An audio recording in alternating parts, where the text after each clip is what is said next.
There is so much to talk about when it comes to the coronation of King Charles III, a celebration of centuries of tradition, pomp, and pageantry on full display in London as King Charles was crowned alongside Queen Camilla in Westminster Abbey. Joining us now live to unpack the historic event is Micah Myers, a royal etiquette expert and founder of Beaumont Etiquette. Thank you for joining us, Micah. Let's talk first about Prince Harry. We've all been talking about this, and the seating arrangement. Some royal watchers say he was demoted to a third row seat. Good morning or good afternoon now in London. Good afternoon. Good morning, everyone in Boston. No, I think it was something that was expected. So, the working royals, the senior working royals always sit up front. And so as he's no longer a working royal, it wasn't a demotion. It was just where everybody in that position within the royal family would be seated. So it was something that was very expected and very planned to the T of who sits where. There is so much etiquette to all of this. We did notice, too, though, that Harry left a little bit early and did not appear on the balcony after the ceremony.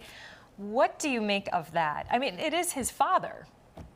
It is, and the kind of the statement the Sussexes had released was to say that it was because of Archie's birthday. So he did want to get back to California, which when you think about the time zone change, hopping on a flight right after the coronation, which apparently happened within 1 hour of it ending, he was still able to make it back to California. So it was sad not to see him up there in the balcony, but it was his choice and something that he probably put a lot of thought into.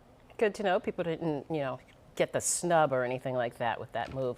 Okay, you have dual British-American citizenship. You were trained in London under a former member of the royal household of Her Majesty the Queen. So you must be watching it all with a much more keen eye. What moment stood out for you? For us, it was the show of diversity, inclusion, and the move toward what seemed like a modernizing of the monarchy.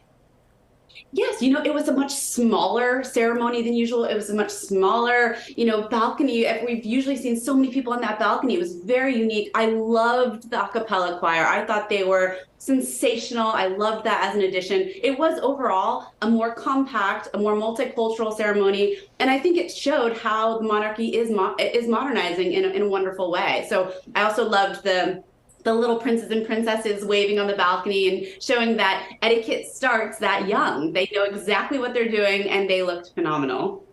And we're looking at the littlest prince right now. What do people think of his etiquette real quick? I mean, he's so little. To expect him to be able to follow along with everything.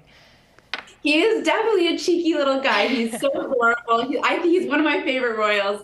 I think my favorite part was him on the balcony seeing the planes fly over and just his energy and excitement. I love him, but he is amazing. He's a cheeky guy for sure, right? Micah Myers, a royal etiquette royal etiquette expert and founder of Beaumont Etiquette. Thank you so much for joining us this morning. Thank you so much. Enjoy the festivities there.